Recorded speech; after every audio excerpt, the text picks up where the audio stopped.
Hey guys, so I'm literally filming this in my car right now. I'm waiting for Zachary. He's like painting the house and there's nothing else for me to do, so I was like, I should just film this story time, and I can't film it in the house because he's like painting and making a bunch of noise. So I'm in my car, so I've been thinking about doing story times for a while. I had like a pretty crazy childhood and teenagehood, I guess you could say. So I thought these would be kind of like interesting story times, and this is a really bad angle. Let's try it out. Okay, that's a little bit better. The steering wheel's in the way, but the lighting's better this way. So I thought to start off I would tell you guys about the time that me and my best friend stole her dad's truck and thought it would be a good idea to go driving around in the middle of the night. This is in like grade 7, I believe, and we were kind of bad kids. Like, we would always sneak out of her basement in the middle of the night and go walking around until like 5 in the morning and then just come back and like sleep the whole day. We were really like rebellious kids, but anyways, so one day at school we were like talking about like something fun we could do, and we were like, oh my gosh, we should just steal your dad's truck, because he used to like let her park it for him in the driveway and stuff, so she kind of like knew how to drive it already. So we were like, well, instead of just walking around all night, let's just take your dad's truck. So we like made this plan and everything, and we were like all excited. I like had to like disable my alarm on my window. I got like my friend, let's just call him like Dawson. I got my friend Dawson to come over and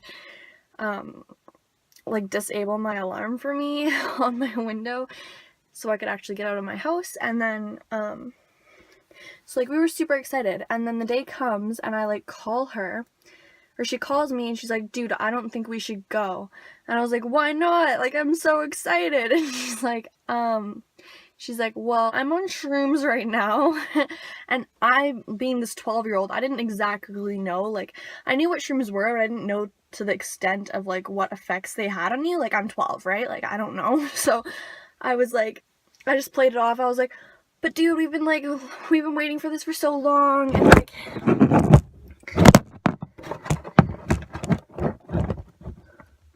like I was like, I'm sure you can't be that messed up, like, it'll be fine, let's just go, you promised me and everything. So I convinced her to go, which is like the dumbest thing ever, like, dumbest mistake I've ever made in my whole life.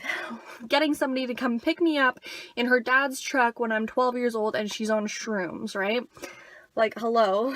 But I don't know, I didn't really like, I thought shrooms were like, would kind of do the same thing to you as like weed would do, right? Like, I didn't know to the extent like how intense shrooms were. So I was like, whatever, just come pick me up.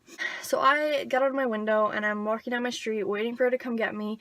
She like rolls her dad's truck out of the driveway and then comes to get me.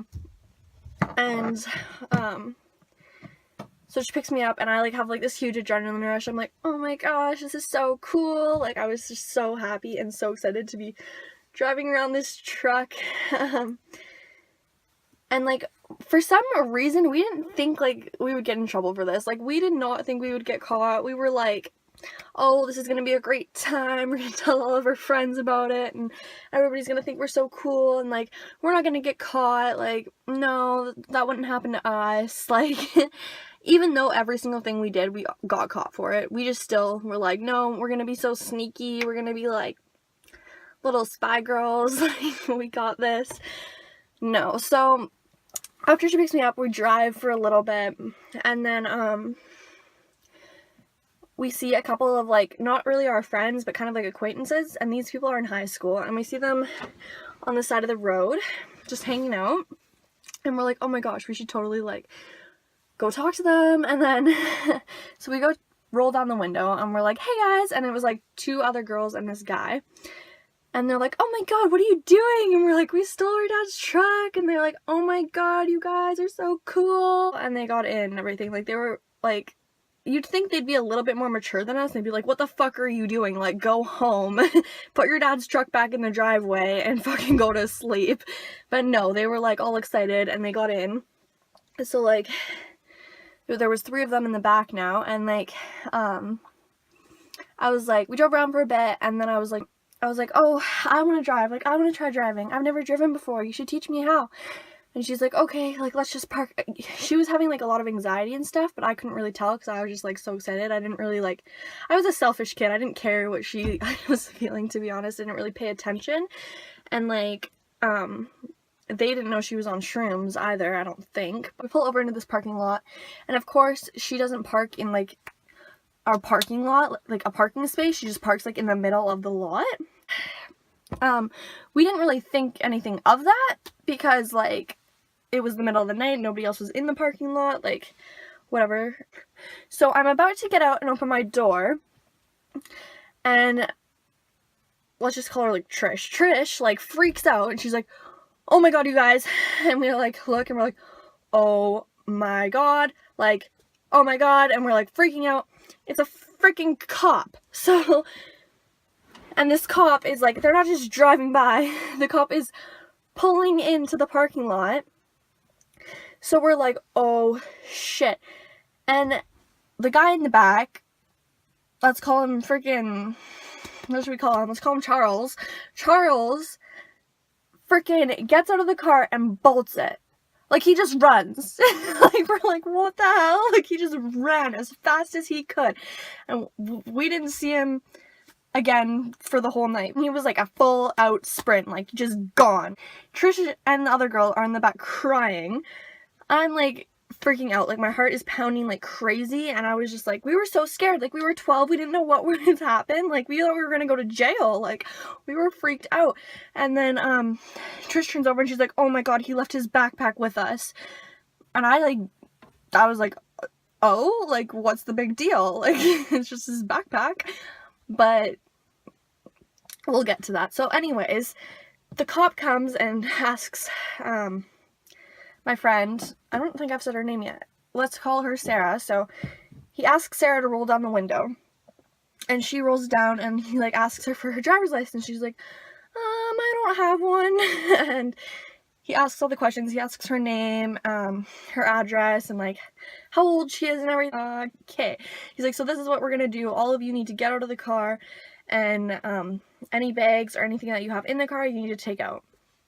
So we're like, oh shit. So we get out and we're like, this is that guy's backpack that just bolted it. We don't know if you've seen him or not, but he just left it with us. Like, it's not ours.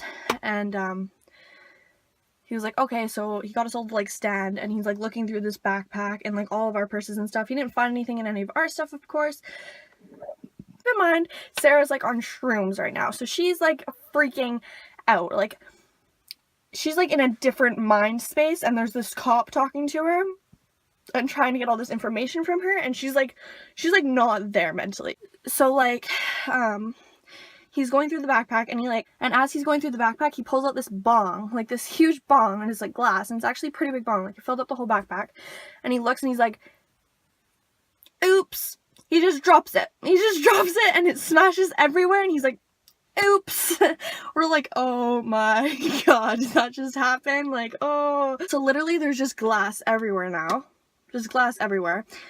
Okay, so you guys are gonna pick all of this up, and me and Sarah are gonna go talk over here. So we're, like, picking up glass off the ground, trying to putting it in, like, this bag. We're like, what the heck? This guy seriously just, like, ran off. But, like, this cop didn't seem like he was, like, too mean. Like, he seemed a pretty, like a pretty decent guy. Like, he didn't have to just break the bong. He could have. And he didn't have to just confiscate the weed. He could have blamed one of us for it. And, like, things could have been a lot worse. But we're lucky that we got such a nice cop. He ends up coming back after talking to Sarah. And he's like, her mom's gonna come and get the truck. All of you can just leave. I'm like, we can just leave? Like, that's it? We're good? We can just go? And I kind of, like, felt bad. Like, I was like, oh, like, I don't want to just leave Sarah. Like, this is my fault just as much as it's hers. Like, I should be getting in trouble for it too. But like I said earlier, I was a selfish ass bitch, and I was like, okay, I'm out. Peace, peace, peace, peace. I'm not getting in trouble. My dad's gonna freaking murder me if he finds out. Like, I'm out. So we all leave, and we're just, like, walking around. It's like 2 in the morning now. And these, like, people lived in a totally different area of town than me, and I was, like, so scared to walk home alone. So I, like, walked with them as far as I could. The closest house to me was Sarah's house. I should have just walked home. Nothing bad would have really happened to me. Like, I live in a pretty good neighborhood, But honestly, I guess it was kind of a good intuition for me not to take that risk, and I went to Sarah's house. I just bolted it to Sarah's house, and her mom answers the door, and I'm just like, I'm so sorry, like, we shouldn't have done this. And she's like, you shouldn't have left, like, I would have given you a ride home. Like, she was like talking to me and like telling me that I shouldn't have left and everything, and I was like, I know. I was like, I was just so scared. And so she gives me a ride home, and thank God she didn't go in my house and tell my parents that night. Like, thank God, because I would have gotten in so much shit. Like, I did get caught later on, but like, if my parents were to wake up in the middle of the night and find this out, things would have been a lot worse than me telling them like a week later when I did tell them. So I just went back in through my window and went to sleep. I could not sleep that night, obviously. I was like scared as hell. But yeah, and then like 2 days later or whatever, I ended up telling my mom. And like, my mom is really like close to me, and she's really supportive of me.